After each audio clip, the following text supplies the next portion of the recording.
Olá pessoal, tudo bem? Sejam todos muito bem-vindos de volta a mais um episódio do Café com QA, que é o nosso programa de bate-papo aqui, que eu estou tentando fazer ele pelo menos com uma frequência semanal, mas essa semana surgiram mais assuntos, mais polêmicas, e eu decidi trazer mais episódios aqui para vocês e estou considerando a hipótese de tornar esse programa diário. Vamos ver aí a minha disponibilidade também para produzir conteúdo e gravar esses vídeos para vocês. Bem, para o nosso café com QA de hoje, eu trouxe aqui um material que eu elaborei aqui, refletindo a respeito dos últimos acontecimentos aí nas últimas 24 horas. Vamos considerar aí as últimas 24 horas, mas que tem um histórico aí um pouco mais longo, tá? Eu vou explicar para vocês o que é que está acontecendo. Enquanto eu vou compartilhando a minha tela aqui, abrindo o material que eu preparei com algumas anotações, vou tomando meu café aqui.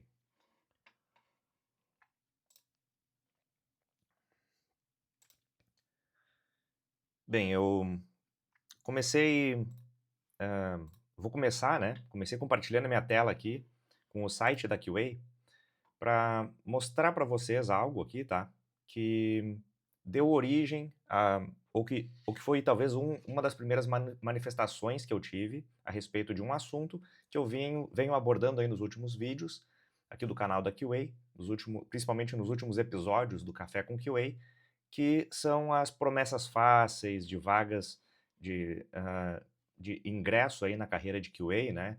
A primeira vaga, primeiro emprego na área de QA em 3 meses, com salários de R$ 4.000, através de mentorias milagrosas, com práticas aí que eu desaprovo em um grande número de práticas aí, né? Pelo menos eu tenho uma opinião contrária. E não estou questionando aqui o conteúdo da mentoria no que diz respeito a assuntos técnicos, conceitos, fundamentos. Isso tudo eu acredito que seja de alto nível, de alta qualidade, mas as práticas de carreira, né, práticas para ingressar no mercado de trabalho, essas eu desaprovo. Já expliquei nos 2 últimos vídeos aqui do Café com QA. Não vou entrar nesses detalhes, não vou repetir tudo isso, né? Vocês podem, depois de assistir esse vídeo, conferir os 2 últimos episódios, episódio 4 e 5, mas eu acredito que vale a pena trazer um contexto aqui para explicar para vocês quando é que tudo isso surgiu, tá? Por que eu estou aqui no site da QA? Aqui no site da QA, no menu superior, vocês têm a opção blog, tá? E vocês têm acesso, então, aqui através desse link, né, esse botão, ao blog da QA. E lá no blog da QA, eu publiquei há algum tempo atrás, aí no dia 29 de maio, uma postagem chamada O Boom do Jogo do Tigrinho e as Promessas de Cursos Milagrosos. Por quê? Por que eu estou relacionando esses 2 assuntos, tá? Porque isso é comportamento humano, tá? Eu não sou um profissional de antropologia, né? Não sou um profissional de sociologia ou de psicologia, nada disso. Eu sou só um entusiasta, um grande interessado em filosofia, mas eu gosto muito de pensar a respeito dos assuntos aí que estão me rodeando, né? E eu percebo que isso é comportamento humano, isso é típico de comportamento humano, principalmente das gerações mais novas, né? Que estão vindo aí com um mundo que oferece muita dopamina, oferece resultados imediatos, as pessoas não têm mais paciência, não conseguem adiar uma recompensa, né?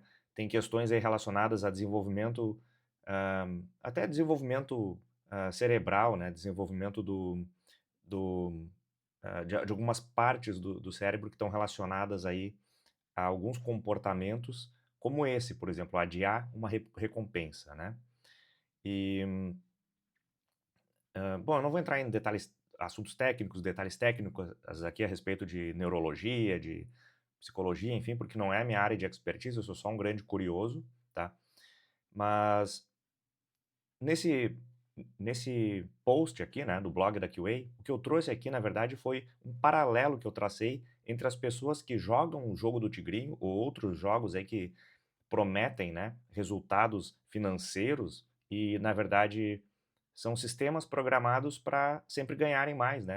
Essas empresas estão obtendo lucro, né, nessas operações que são muitas vezes ilegais, mas que enganam as pessoas porque as pessoas não têm discernimento ou preferem não acreditar. E é sobre isso que eu quero falar hoje, tá? Sobre o comportamento humano, que não é um comportamento de, de ignorância ou burrice, mas é um comportamento de opção pelo que é mais fácil, tá? As pessoas, elas sabem que esses jogos, né, jogos de azar aí, jogos de esses jogos eletrônicos, jogos online aí, cassino online, etc, são na verdade uma forma de delas perderem dinheiro, mas elas veem alguns exemplos, né, que são fictícios, obviamente, que são forjados, mostrando pessoas obtendo lucro nesses jogos e acabam optando por isso, né. Acabam decidindo arriscar, mesmo sabendo que aquilo muito provavelmente não vai ser daquela forma, né, elas vão ter prejuízos. Ou mesmo que se trate de algo que tenha, que não tenha um prejuízo, né, que tenha uma recompensa, muitas vezes a forma como é vendida essa recompensa é supervalorizada e as pessoas acabam se deixando levar por essa promessa, essa ilusão, essa fantasia de que algo vai ser tão melhor ou tão mais rápido do que realmente vai ser. Como é o caso dos cursos milagrosos, né, as mentorias milagrosas que oferecem resultados aí, como um primeiro emprego na área de QA com salários de R$ 4.000 em 3 meses, para quem não tem experiência nenhuma na indústria de TI, mais especificamente na área de QA, e que pode sim, né, fazer a opção para para melhorar de vida, para talvez conquistar uma carreira que traga mais satisfação, mais felicidade, talvez está desiludido com a sua carreira atual, está sem perspectiva aí na sua carreira atual, e pode sim fazer essa transição de carreira, mas eu sempre defendo que isso tem que ser feito de forma responsável, isso tem que ser feito com um- uma, uma paciência, uma persistência que leva algum tempo, né, para produzir os resultados consistentes, os resultados corretos, né, dessa iniciativa. Não é assim em 3 meses, pode acontecer, mas são casos raros, e esses casos raros, que muitas vezes são duvidosos, são vendidos como verdade absoluta, como promessa, como certeza de que vai ser assim para todos, tá? E é assim que é vendido, tá? É assim que é feito o marketing agressivo de alguns desses cursos e dessas mentorias. E nesse post aqui eu trago um pouco disso, né? Eu faço aí uma análise sobre esse fenômeno, aí, a febre dos cassinos online, né? Depois eu traço um paralelo, então, com os cursos e mentorias que prometem sucesso profissional. No fim, eu trago aqui uma análise a respeito dos impactos que essas promessas que não são realistas trazem, tanto para o mercado quanto para a vida desse profissional que se deixa levar por essas promessas, né? Vai, vai ter frustração num primeiro momento, né? Mesmo que depois ainda seja persistente e continue ah, evoluindo, né? Nos seus estudos, no seu desenvolvimento profissional, técnico, até atingir os resultados que espera, né. Então eu faço essa conexão aqui entre esses 2 fenômenos aí, que é uma ilusão, né, e a pessoa escolhe essa ilusão, escolhe esse atalho, né, que não é sustentável e que não funciona dessa forma, tá. Depois de postar esse artigo aqui, eu comecei a me manifestar a respeito disso, e por que que eu decidi produzir esse artigo e começar a me manifestar a respeito disso, tá. Primeiro, eu comecei a perceber esse assunto recorrente em muitos grupos, fóruns de discussão, grupos de WhatsApp, Telegram, e muitas pessoas estavam comentando a respeito de alguns cursos, outras pessoas tinham alguma desconfiança, perguntavam se era mesmo bom, se alguém conhecia. Eu conheço um curso que eu indico de olhos fechados, porque é de um profissional relevante aí na nossa área, que é o do Júlio de Lima. Eu não fiz o curso dele, mas eu sei da idoneidade, né, da idoneidade que ele tem aí na indústria de TI, né, na área de QA, como um profissional relevante, um profissional sério, um profissional que tem resultados consistentes, hoje vive nos Estados Unidos, na Flórida, né. E tem outros profissionais que eu indico também, por exemplo, quando se fala em Cypress, Valmir Filho é a minha referência, assim como outros profissionais aí que têm cursos muito bons, que são referência técnica também. Existem os cursos e mentorias da QAzando, sempre ouvi falar muito bem deles, embora eu também considere que o marketing deles está se tornando um pouco mais agressivo, o que pode ser, de certa forma, um pouco pejorativo, aí pode denegrir um pouco, né, a imagem responsável e séria que eles sempre tiveram, né. Eu conheço o Eduardo Finotti, que frequentou um evento no qual eu palestrei em São Paulo em 2019, foi lá que eu conheci ele, e acompanhei a trajetória dele aí desde então, né, um profissional sério, competente, com muita experiência técnica, muita experiência profissional. O sócio dele da QAZando eu não conheço pessoalmente, mas parece, obviamente, né, tem o mesmo nível de competência técnica e seriedade que o Eduardo, mas eu até deixaria aí como uma dica, um alerta, né, uma opinião, que cuidem para não se tornarem também essas figuras aí que são até, mais do que polêmicas, né, muitas vezes são até cômicas, que são esses vendedores de cursos e mentorias que usam de técnicas de marketing mais agressivo aí, que acabam denegrindo ou depondo contra tudo o que eles construíram, né. Mas voltando então a alguns desses cursos e mentorias, eu comecei a ouvir comentários, ouvir opiniões, perguntas, e para que eu possa me posicionar a respeito, eu preciso pesquisar, né, não vou falar do que eu não conheço, então eu fui pesquisar. Eu não conheço o conteúdo desses cursos, dessas mentorias, como eu disse, acredito que sejam bons, mas as técnicas que são utilizadas para vender esses cursos, eu desaprovo, porque elas são baseadas em promessas que não são realistas, que não são sustentáveis, né. São resultados possíveis, mas muito improváveis, que são apresentadas aí. Então eu reuni aqui hoje, na verdade, uma série de pensamentos e reflexões a respeito do porquê que eu acredito que as pessoas agem dessa forma, principalmente depois do que aconteceu aí nas últimas 24 horas. Vou explicar para vocês o que foi, tá? E tem um histórico já anterior. Há alguns meses atrás, eu me tornei membro de um grupo no WhatsApp, um grupo de profissionais de QA, e para minha surpresa, naquele grupo haviam alguns outros profissionais também com experiência, com anos de carreira, alguns atuando no exterior, e que tinham opiniões divergentes e está tudo bem, está tudo certo. Um deles, por exemplo, não acreditava que certificações sejam relevantes ou mesmo graduação seja relevante, ele prefere apostar mais em livros, literatura, literatura séria, literatura respeitada na nossa área. E tudo bem, é um caminho, né, para obter conhecimento e se desenvolver tecnicamente, é um caminho muito válido também, né. Existem diversos caminhos que podem ser adotados aí, que podem ser tomados pelo profissional que é aspirante à carreira de QA, que está querendo se desenvolver na área de QA.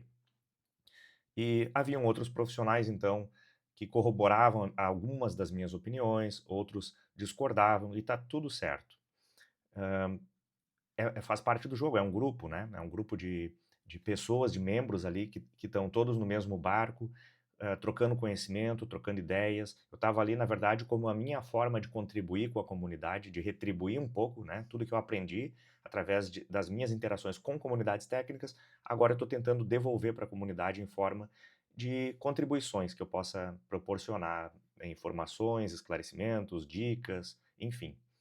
E o que acontece é que esses assuntos então surgiram lá, né, referente aos cursos, mentorias, eu comecei a me posicionar a respeito.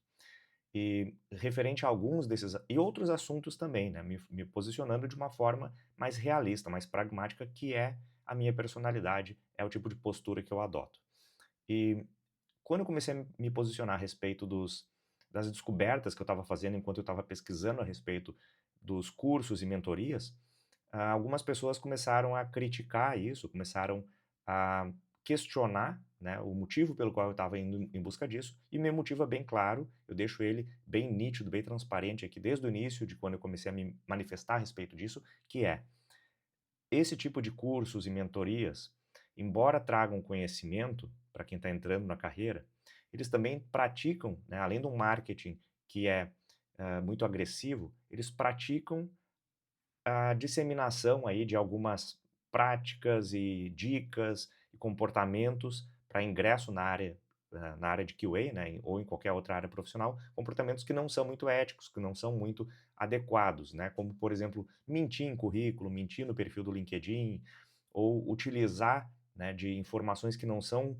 completamente verdadeiras, ou até mesmo pular etapas, começar a se candidatar a processos seletivos já desde o primeiro dia de mentoria, mesmo antes de ter aprendido qualquer coisa sobre testes de software, e analisando salários e vagas de uma forma totalmente enviesada, dando uma percepção, né, ou causando então um eu diria que uma interpretação por parte dos seus mentorados, que é totalmente diferente da realidade, que acaba levando eles a tentarem se inserir no mercado de QA mesmo antes de estarem preparados. Isso gera uma série de prejuízos, alguns deles eu já mencionei nos vídeos anteriores, tá.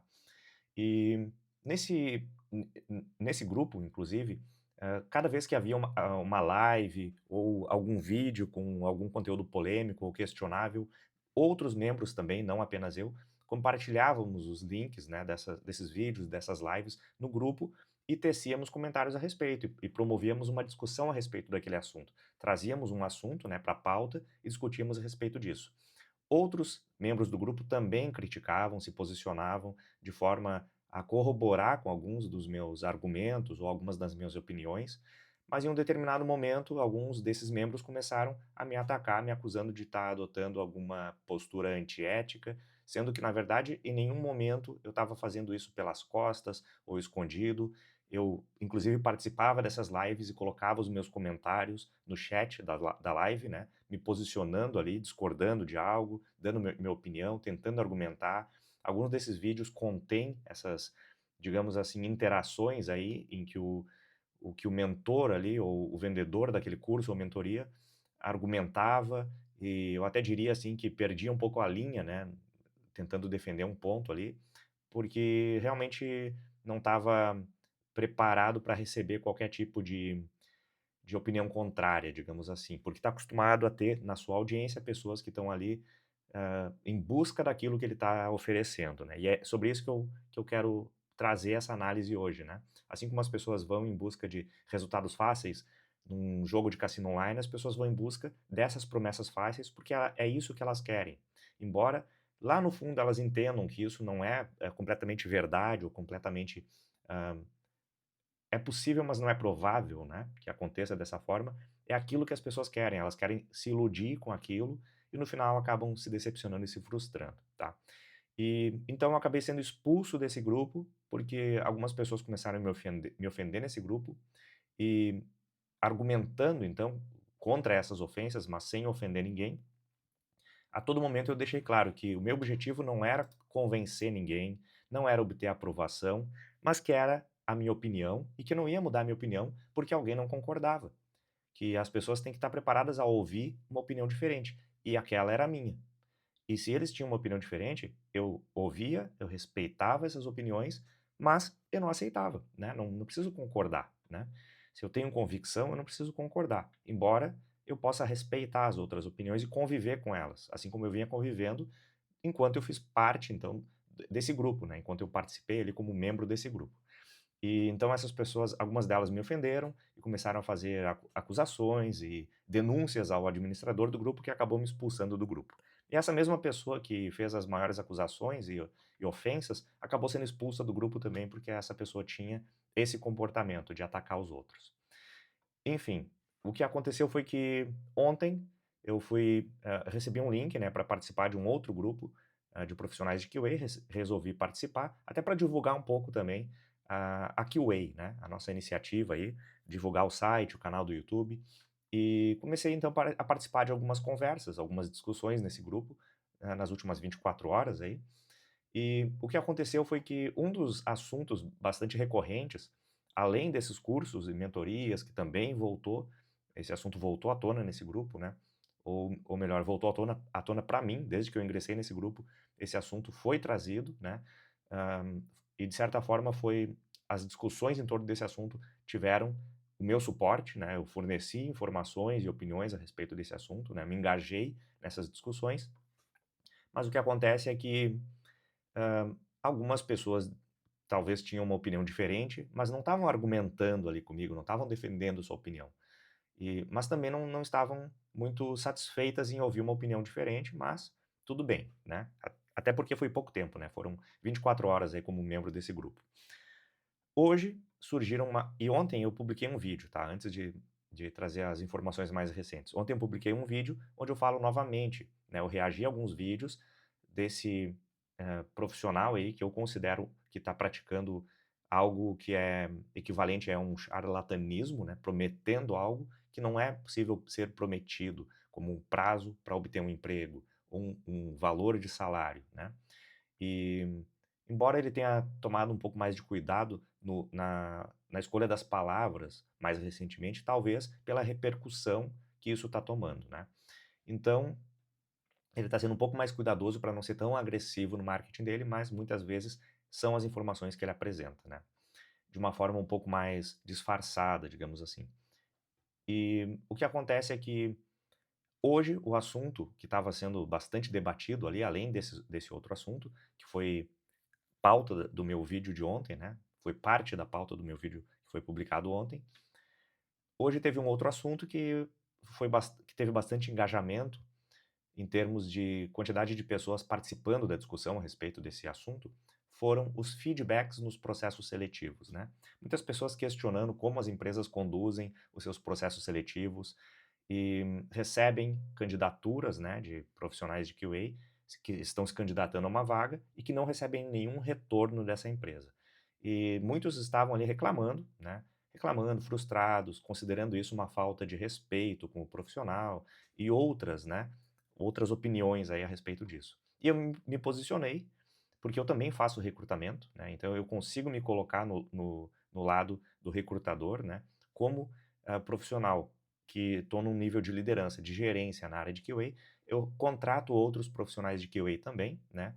Hoje eu moro em Amsterdã, aqui é a capital da Holanda, né, Países Baixos. Antes eu morei em Praga, República Tcheca, e Amsterdã, como um país europeu, né, tem uma cultura diferente da do Brasil, mas na República Tcheca era uma cultura muito mais diferente do que a cultura brasileira, em termos de uma cultura mais séria, mais fria, né, menos, digamos assim, menos emocional, né, mas uma cultura que respeita as pessoas, mas que entende que certas coisas não são falta de respeito, são o normal, o procedimento normal, não é uma falta de respeito, não é nada pessoal, são negócios, né.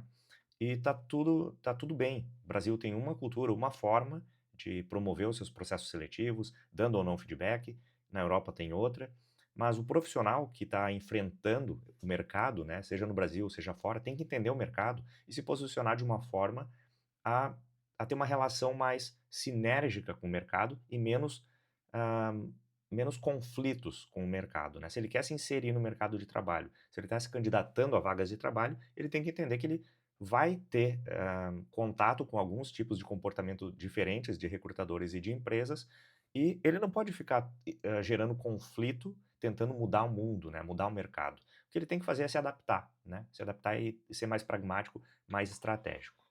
Então eu preparei um material aqui com algumas anotações, e eu vou compartilhar novamente aqui essa tela. Eu preparei em forma de slides, tá?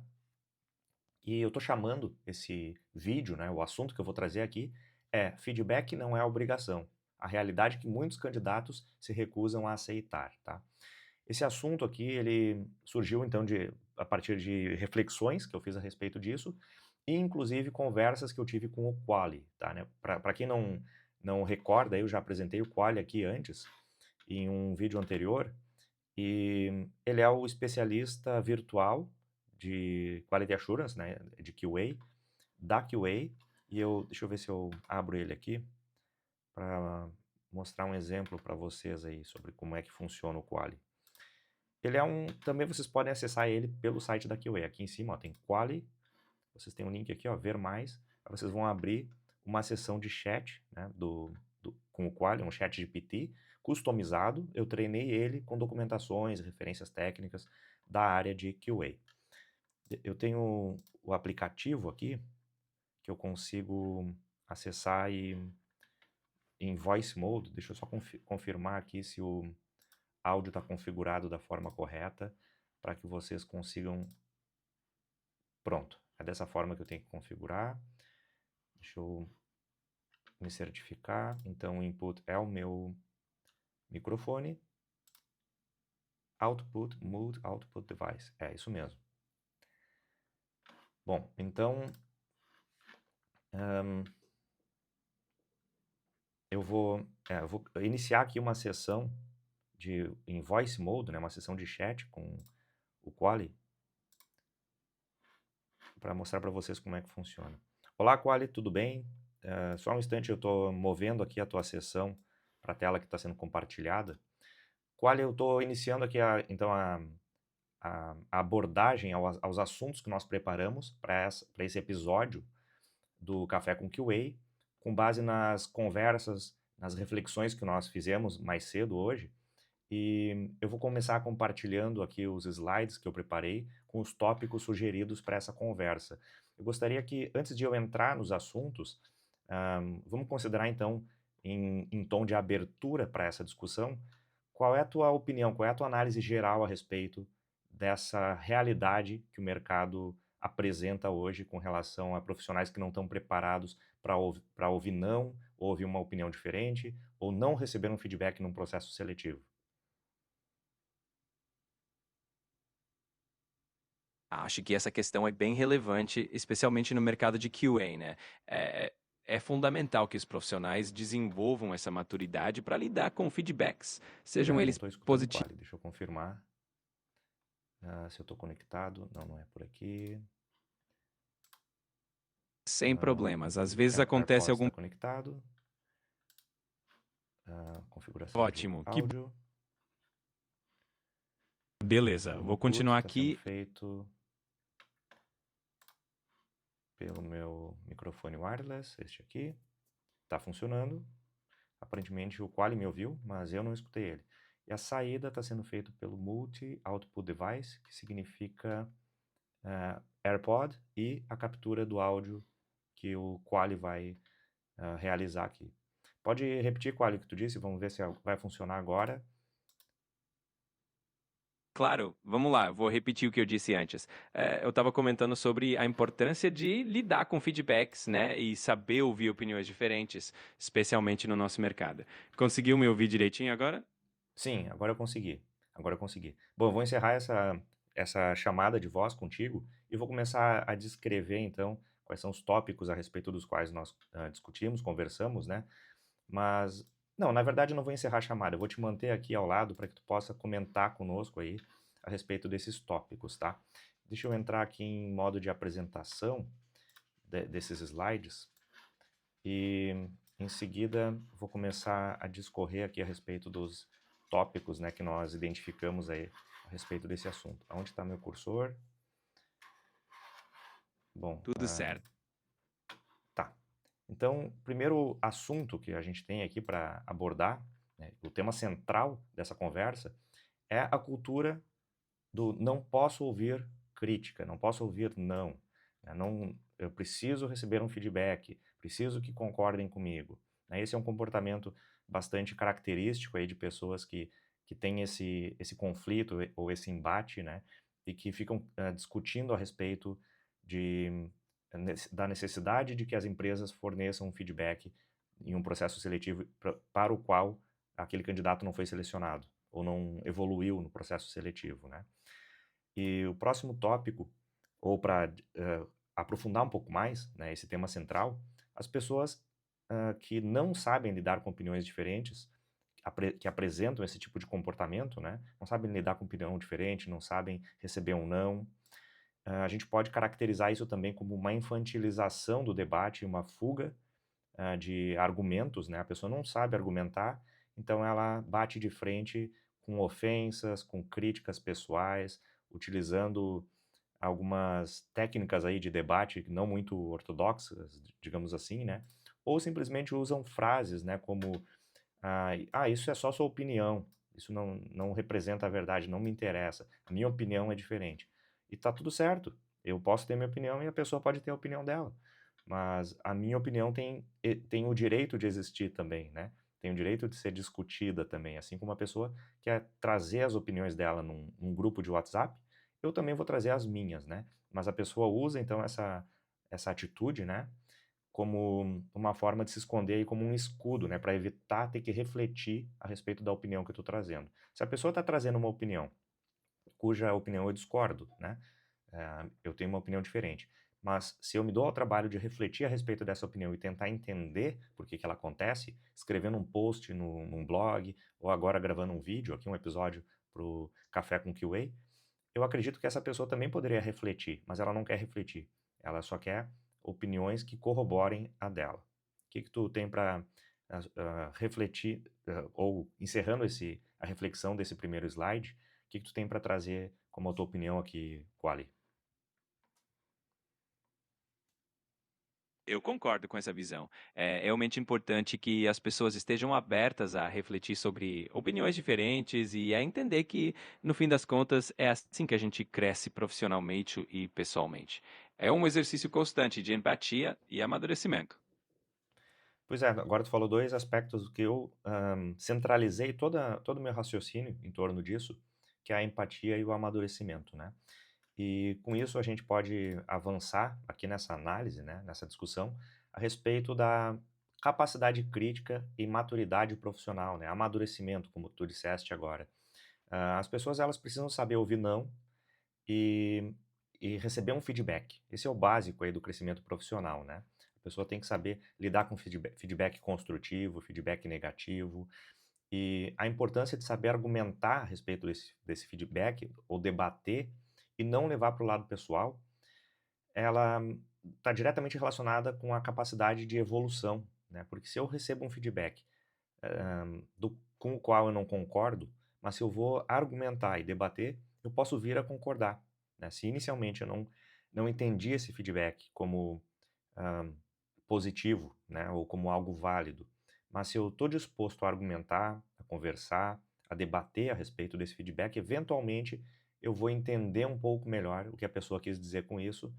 Eu posso continuar não concordando, mas talvez eu vou entender o ponto de vista da pessoa, ao invés de simplesmente rejeitar e tratar aquilo como uma opinião tóxica, né.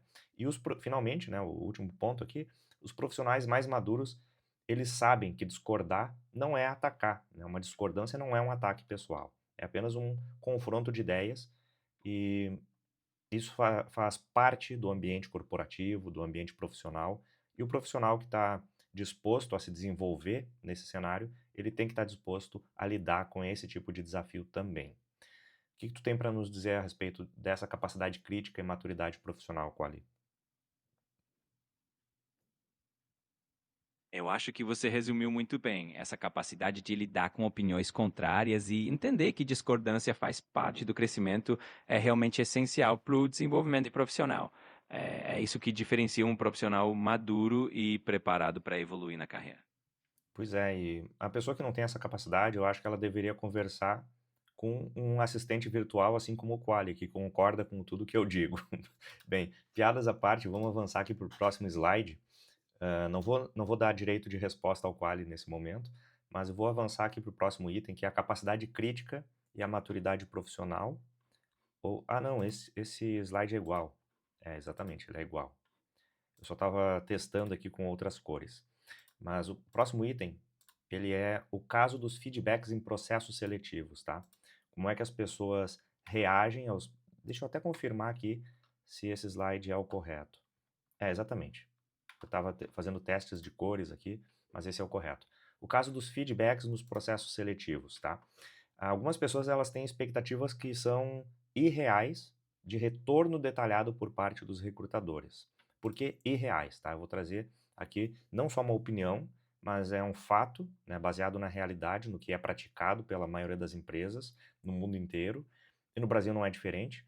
Embora no Brasil nós tenhamos ainda um cenário em que algumas empresas dão feedbacks, ou seja, nós nem podemos reclamar do cenário brasileiro, que é um cenário com muito mais empatia, que está muito mais alinhado aí com esse comportamento da cultura brasileira, né?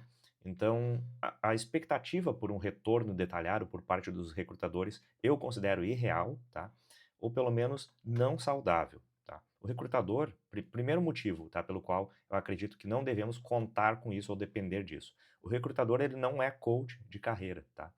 Ele não está ali para fornecer mentoria de carreira, dicas para desenvolvimento pessoal e profissional, melhorar sua comunicação, etc. Até porque a entrevista, ela está focando em requisitos profissionais, na grande maioria, né? Embora hajam também soft skills, mas na grande maioria são requisitos profissionais de uma área que não é a área do recrutador. Embora esse recrutador seja especializado em recrutamento para a área de tecnologia, ele não é especializado em QA. Então, muitas vezes, ele não sabe como nós podemos melhorar como candidato, né, como um profissional de QA, né. Alguns recrutadores, eles não têm a base técnica ou os insumos necessários para dar esse feedback, né? E quem quer esse feedback técnico, a minha dica aqui é que busque esse feedback com colegas experientes da mesma área técnica, tá? E um exemplo pessoal que eu trago aqui é, eu já fiz isso muito na minha carreira, tá? Em alguns processos seletivos, em que eu percebi que era um processo bastante desafiador e que havia um risco grande aí de que eu não fosse aprovado, mas serviria então como uma oportunidade de crescimento, né? Como uma oportunidade de aprendizado e desenvolvimento dessa habilidade, né? Que é uma habilidade treinável, que é participar de entrevistas, né? Eu gravava o áudio da entrevista, né? Não gravava o vídeo para não expor o, o recrutador, né? Para respeitar, né? A privacidade do recrutador, mas eu gravava o áudio da entrevista e primeiro, eu fazia uma autoavaliação. E, se necessário, eu compartilhava com algum colega de confiança e pedia que ele analisasse e me desse um feedback. Um profissional mais experiente do que eu, num nível de senioridade mais alto e que pudesse contribuir com algumas dicas, né? Então, essa era a minha abordagem.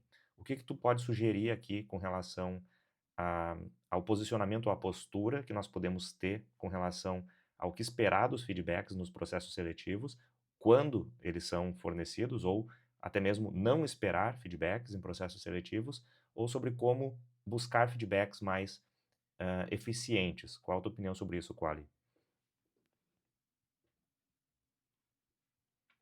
Acho que é uma ótima abordagem essa de buscar feedback com colegas mais experientes, porque eles entendem melhor, né, as nuances da área. E realmente não dá para esperar que o recrutador tenha esse papel de mentor. É muito mais produtivo focar num autodesenvolvimento e seguir em frente sem tanta expectativa de retorno. Perfeito. Vamos avançar agora para o próximo item que eu tenho aqui, que é o Fear of Missing Out, ou FOMO, dos processos seletivos, tá? O que eu quero dizer com isso? Muitos candidatos que não têm essa maturidade profissional ou até mesmo essa inteligência emocional, né? Eles acabam sofrendo do que nós chamamos de FOMO, que é o Fear of Missing Out, que é quando as pessoas elas entram num estado de ansiedade ou até mesmo de mal-estar, né, emocional ou até mesmo físico, por sentirem que estão perdendo algo, que eles estão aguardando algo e aquilo não tá chegando até elas, né? Como, por exemplo, não estou acompanhando as últimas tendências a respeito de um determinado assunto, ou as últimas threads a respeito de um determinado assunto. Preciso estar conectado com a comunidade para saber o que está se falando. Preciso estar acompanhando as notícias a respeito de um determinado assunto. Isso é mais evidente nas redes sociais hoje em dia, né? Instagram, principalmente. E eu trago isso aqui, né, como um comportamento que está sendo manifestado por muitos candidatos, muitos profissionais também nos processos seletivos, através do quê? Ansiedade causada pela ausência de resposta, né? Esse é o primeiro sintoma. A pessoa se candidata a um processo seletivo, não recebe uma resposta e fica muito ansiosa. Ou até que receba a resposta, né? Ou, embora nunca vá receber, fica ansiosa por um tempo. Isso eu não considero saudável, e a postura saudável que eu sugiro aqui é a seguinte: se candidatou para uma vaga, vira a página, esquece, tá? Eu mesmo era dessa forma que eu agia. Eu dedicava muito tempo, muito esforço, primeiro me preparando para aquela vaga, pesquisando bem sobre a empresa, sobre a vaga, sobre o recrutador, talvez entrando em contato com alguém da empresa para obter alguma informação, alguma dica, revisando todos os requisitos, criando uma cover letter, revisando o meu perfil para ter certeza se eu estava preparado para aquela vaga, fazendo uma autocrítica, uma autoanálise. E caso eu me considerasse, então, um candidato viável, mesmo que não cumprisse todos os requisitos, mas a grande maioria, ou os mais importantes, mesmo sabendo que eu estaria, então, em desvantagem com candidatos que cumprem todos os requisitos, eu optava, então, em último caso, a me candidatar, né? Eu optava por me candidatar para aquela vaga. A partir do momento que eu submetia a minha candidatura, eu esquecia daquela empresa, porque agora já não está mais nas minhas mãos, agora não está mais sob o meu controle, não depende mais de mim. Então, o melhor que eu podia fazer, eu já fiz, e agora eu vou aguardar, mas sem criar expectativas, para evitar frustrações, e eu vou seguir a minha vida, tá? E isso também pode ser uma diferença cultural aí entre o Brasil Brasil e o exterior, porque no Brasil se tem essa cultura de receber um feedback do recrutador, muitas empresas fornecem feedbacks, muitos recrutadores fornecem feedbacks, que na minha opinião, na grande maioria das vezes, são feedbacks que não são muito úteis, né, de forma prática para desenvolvimento profissional ou desenvolvimento técnico daquele profissional para se tornar um candidato mais viável para aquela vaga. Alguns, ah, alguns feedbacks são mais no sentido de dizer quais itens dos requisitos a pessoa não atende, mas isso é uma análise que o próprio profissional pode fazer. Se eu vejo uma lista de requisitos de uma vaga, eu sei, né, se eu fizer uma autoanálise honesta, eu sei quais deles eu atendo e quais não atendo, né? Não, eu não posso enganar a mim mesmo, né? Então, eu acho que cabe aí também um pouco de honestidade intelectual e entender, né, quais são os requisitos ou quais são os feedbacks que fariam sentido serem recebidos, enfim. E, embora no Brasil nós tenhamos essa polêmica toda, no exterior isso não é algo tão presente, né? No exterior as pessoas elas têm uma postura um pouco mais, eu diria que um pouco mais cordial, um pouco mais empática com os processos seletivos. Eles entendem que aquela empresa está buscando um candidato e apenas isso. Aquela empresa não está ali para fazer nada além disso. Aquele recrutador não tem obrigação nenhuma com o candidato, né? E a obrigação vai iniciar depois, né? Quando iniciar um relacionamento profissional. E já aqui fora, né, como eu disse, aí, ó, o silêncio ele é a resposta padrão, ou seja, se eu não recebi nenhum retorno da empresa, significa que eu não fui aprovado. Ou seja, eu me candidatei para a vaga. Quando eu vi a vaga, eu não era um funcionário da empresa. Quando eu decidi me candidatar para a vaga, eu ainda não havia sido aprovado. Eu me candidatei para a vaga, estou aguardando um retorno. Eu não fui aprovado ainda. Então é melhor que eu aceite isso, que eu não fui aprovado. E isso, esse fato, essa realidade só vai mudar a partir do momento em que eu receber um retorno positivo para avançar para as próximas etapas ou, por fim, uma proposta de trabalho, né? Uma oferta de emprego. Enquanto é aquela história do o não eu já tenho, né? Então eu tenho que partir já desde o início do processo seletivo com o não. É o que eu tenho. Então, o silêncio é a resposta padrão que significa não. E tá tudo bem, né? O que que tu tem para nos dizer sobre isso antes de avançarmos aí para os próximos assuntos da nossa pauta, Quali?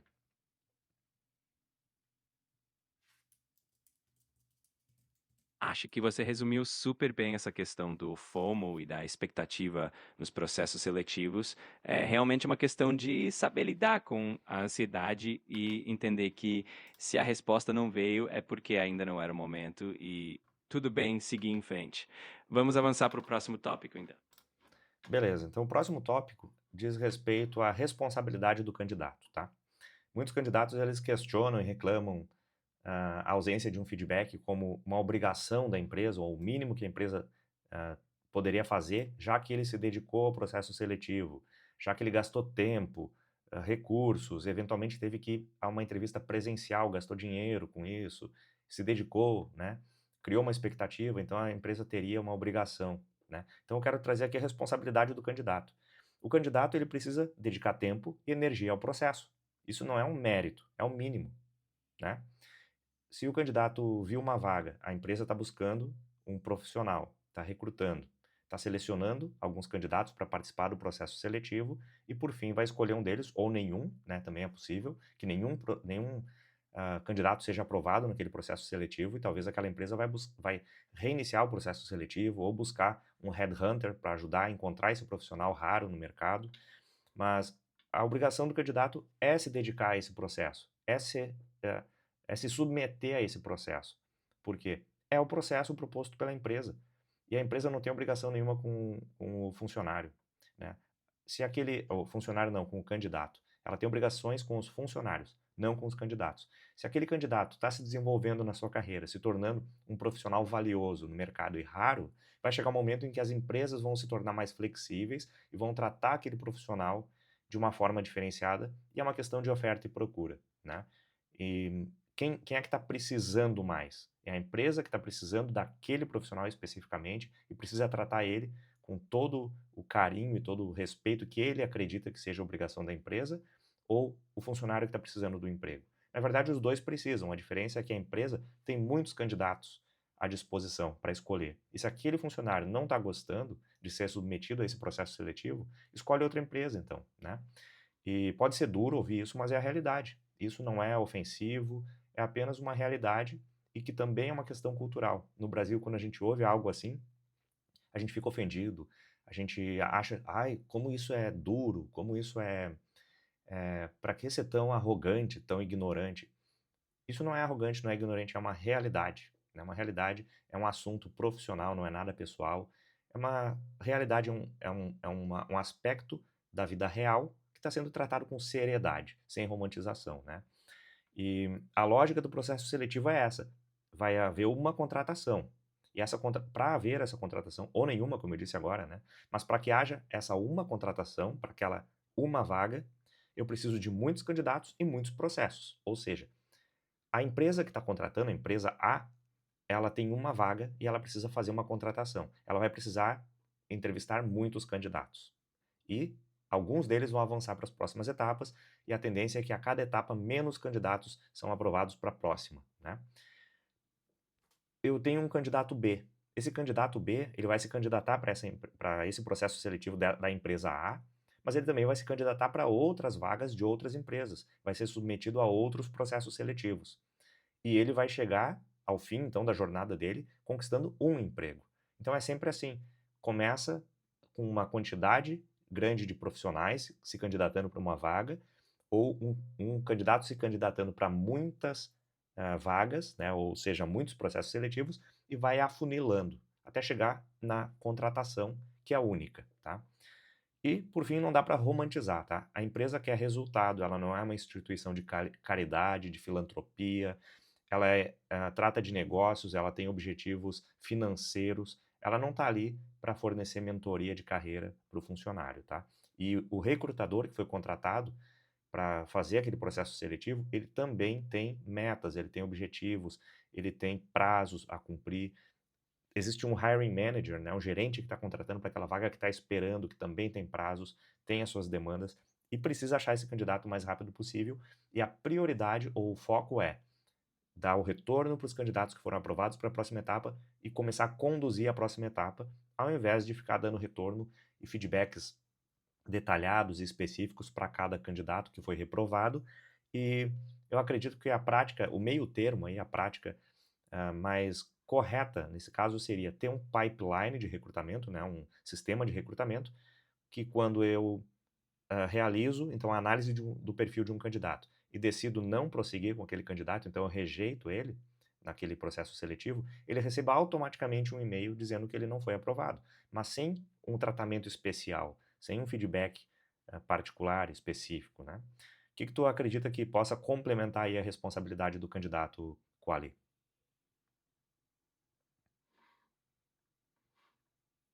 Acho que você abordou todos os pontos essenciais. É fundamental que o candidato entenda que o processo seletivo é uma via de mão dupla, mas que a empresa tem o direito de conduzir o processo da forma que achar mais eficiente. E o candidato, por sua vez, precisa assumir a responsabilidade pelo seu próprio desenvolvimento e entender que a realidade do mercado é essa. Acho que ficou bem complexo. Uhum.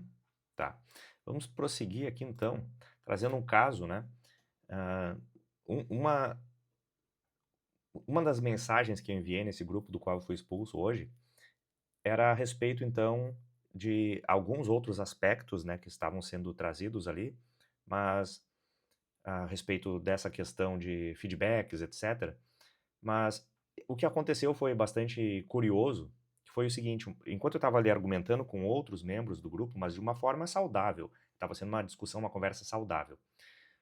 Um outro membro do grupo me reconheceu ali no grupo como sendo, ele também fazia parte do outro grupo do qual eu fui expulso há alguns meses atrás.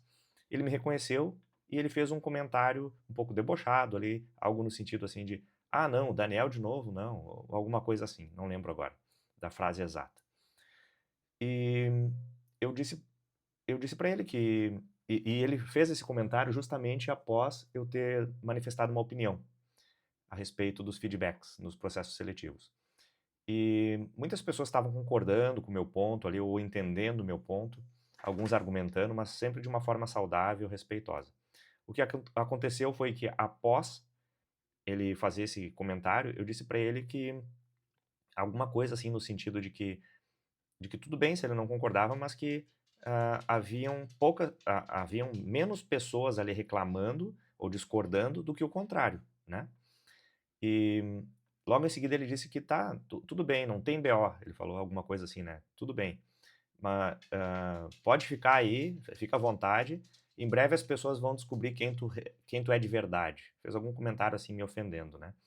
E eu até não achei tão ofensivo assim, né? Mas já que esses grupos têm regras com relação a ofensas, né? Eu acredito que, de acordo com o que o grupo considera, né, dentro dessa cultura brasileira do mimimi, talvez aquilo ali pudesse ser classificado como uma ofensa, né? E eu respondi para ele, né, dizendo que, novamente, a maioria das pessoas, né, em todos os grupos dos quais eu participo, não estão reclamando de mim, né, um grupo pequeno que se manifestou contra mim, né, com relação às opiniões que manifestei antes, no outro grupo, e que acabou articulando, né, ou promovendo aí vamos dizer assim, um apedrejamento, né, público nesse grupo, que acabou motivando a minha expulsão do grupo. E eu disse para ele que eu não estava ali para agradar ninguém, né, que o tipo de pessoa que eu sou, né, já que ele estava dizendo que eu seria então desmascarado, eu disse: o tipo de pessoa que eu sou como eu sou em todos os grupos. Eu não mudo o meu comportamento. E eu não estou ali para agradar ninguém, né? Eu estou dando a minha opinião e eu não vou mudar a minha opinião, né? E as pessoas têm que aprender a ouvir uma opinião diferente. E em seguida teve mais algum comentário ou alguma ofensa, e aí eu fui expulso do grupo, né?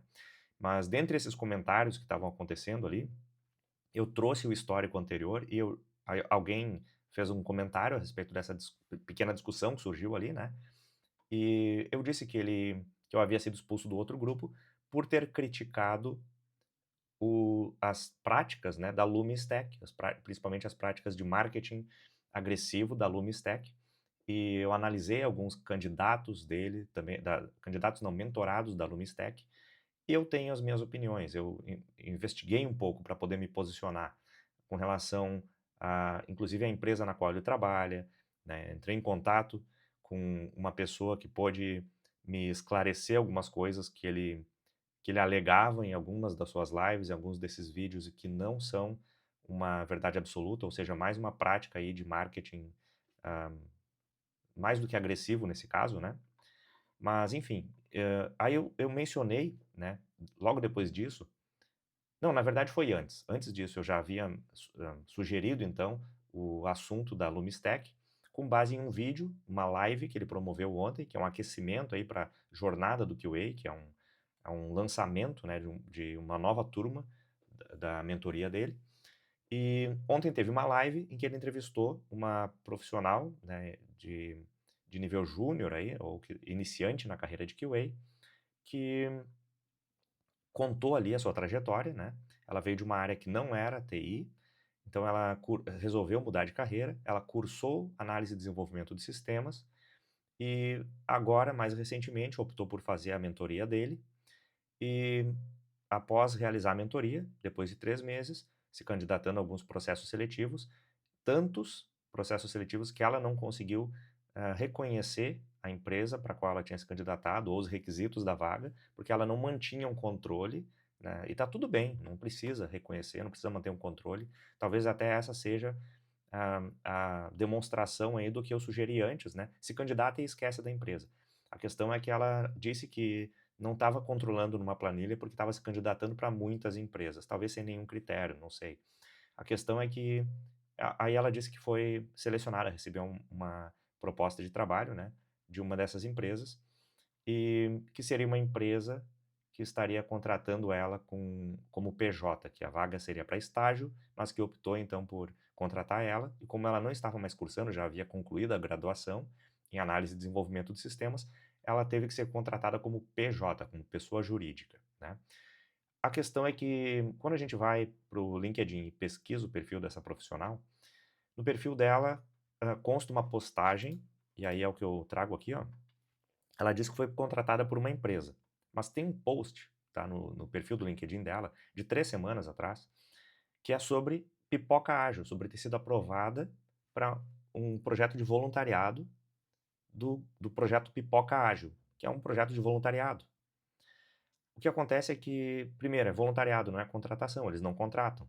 Então, eu presumo que não seja sobre esta, ah, sobre esta postagem a respeito da qual ela está se referindo. Se ela disse que foi aprovada para uma vaga de uma empresa, então não é Pipoca Ágil, mas não tem nenhuma referência a respeito disso no perfil do LinkedIn dela. Talvez ela vá começar ainda no futuro a trabalhar para essa empresa e ainda não atualizou o LinkedIn. Tudo bem. A questão é que Pipoca Ágil é uma ótima iniciativa, mas não é um cargo formal, é voluntariado, não pode ser postado como um cargo, pode ser postado como voluntariado, né? Existem seções específicas para isso em um currículo e no perfil do LinkedIn. E, por fim, a manipulação da narrativa para criar uma prova de sucesso da mentoria foi algo que eu identifiquei nesse exemplo, porque no perfil dela também tem uma informação inconsistente. Ela informa que é freelancer de QA de uma empresa da Alemanha, de Munique, na Alemanha, há 5 anos. Mas na live ela diz que essa é a primeira oportunidade, a primeira vaga na área de QA e que ela optou pela área de QA recentemente quando descobriu a mentoria, né, da Lumistech. Então eu considero isso no mínimo questionável, tá?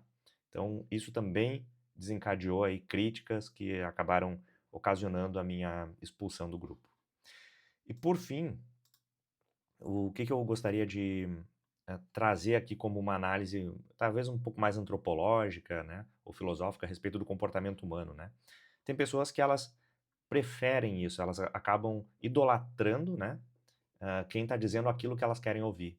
E acabam ficando cegas, né? Se cria então um culto em torno daquela versão da realidade que parece mais doce, mais sedutora, né?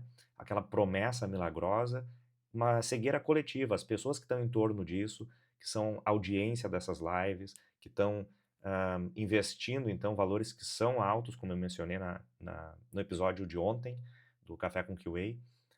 As pessoas estão investindo tempo, recursos financeiros, um valor alto, em busca de uma promessa milagrosa, né? Em busca de um resultado fácil, um resultado rápido, porque as pessoas querem facilidade, querem rapidez, querem comodidade, né? Então acabam se apegando a isso e defendendo isso porque elas não querem admitir que aquilo não está correto. Elas não querem ver a verdade, então elas preferem se iludir, tá?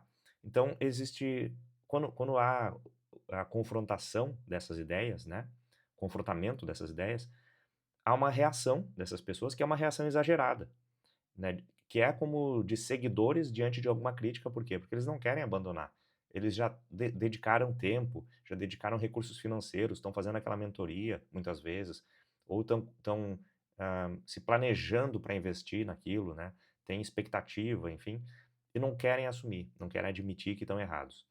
E não é uma questão de certo e errado, na verdade, quer fazer a mentoria, faz, com certeza vai aprender muitas coisas, vai iniciar a sua carreira, mas não seguindo aquelas promessas, né? Eu acredito que existem formas corretas de fazer as coisas e essa não é a melhor forma, acreditar numa promessa e depois ficar frustrado e desiludido.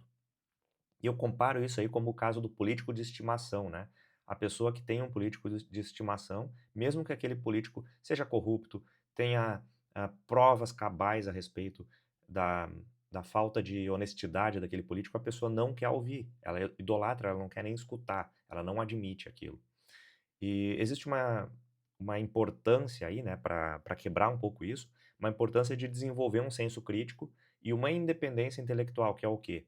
Eu não precisei que ninguém viesse e me dissesse que algo era questionável nessas promessas. Eu fiz a minha análise, eu fui atrás, eu fui investigar, eu fui pesquisar e eu me posicionei a respeito daquilo. Não me deixei levar por propagandas, por falas doces, enfim, né, e sedutoras. E, por fim, a comunidade não deveria aceitar esse tipo de charlatanismo que é disfarçado de empatia, né? Então a pessoa fala de forma doce. Eu muitas vezes sou considerado arrogante ou firme demais ou duro nas minhas colocações, mas o que eu estou falando aqui, eu não volto atrás, eu não me arrependo, eu não mudo de opinião, porque é baseado em fatos, é com honestidade. Em nenhum momento eu estou enganando ninguém aqui. Agora, quando a pessoa precisa recorrer a uma uma empatia exagerada, uma simpatia, e tentar convencer as pessoas através desse apelo emocional, muitas vezes trazendo outras pessoas para trazerem os seus relatos ali, os seus depoimentos, e ele mesmo como mentor, que está trazendo aquele mentorado para trazer o seu depoimento, está conduzindo a conversa de uma forma, manipulando a conversa de uma forma que digamos assim, conveniente para ele, e ao mesmo tempo é questionável que ele não tenha feito essa análise crítica, identificado essas inconsistências e muitas vezes pode ter inclusive sugerido que os seus mentorados façam essa prática que é desleal, né, que é ou mentir ou, inflacionar, né, supervalorizar algumas experiências. Por fim, o último conteúdo que eu quero trazer para vocês aqui é com relação à responsabilidade do candidato de novo, né, só para repetir, para bater mais um pouco nessa tecla, né, foi um dos slides anteriores, mas eu quero encerrar com ele de novo, tá? Porque o candidato ele precisa dedicar tempo e energia ao processo. Quero repetir, quero reprisar aqui essa informação, porque eu acredito que é a mais importante, tá? Talvez a mensagem mais importante para deixar aqui. O candidato ele precisa se dedicar ao processo seletivo. Não é um mérito participar de um processo seletivo, é o mínimo, é a obrigação, tá? Se o candidato quer passar no processo seletivo, ele tem que ser submetido ao processo seletivo e tem que cumprir, né, o que está sendo proposto. Se ele não tiver interessado, tudo bem, ele não é obrigado. Embora eu diga aqui que é a obrigação do candidato, né, na verdade é a responsabilidade do candidato, ele não é obrigado a isso, tá? A lógica do processo seletivo, novamente, vocês vão precisar participar de muitos processos seletivos, vão ser rejeitados em muitos processos seletivos até que sejam contratados por um. É só aquele um que vocês precisam. Os outros é aquela famosa frase, o não você já tem, né? E por fim, não romantizar, tá? A empresa quer resultado, a empresa não é sua amiga, a empresa não é sua família, ela não é uma instituição de caridade, tá? E para encerrar então, Quali, esses eram os slides aí que eu tinha para apresentar. O que tu teria para corroborar aí ou para encerrar a tua participação no nosso episódio de hoje?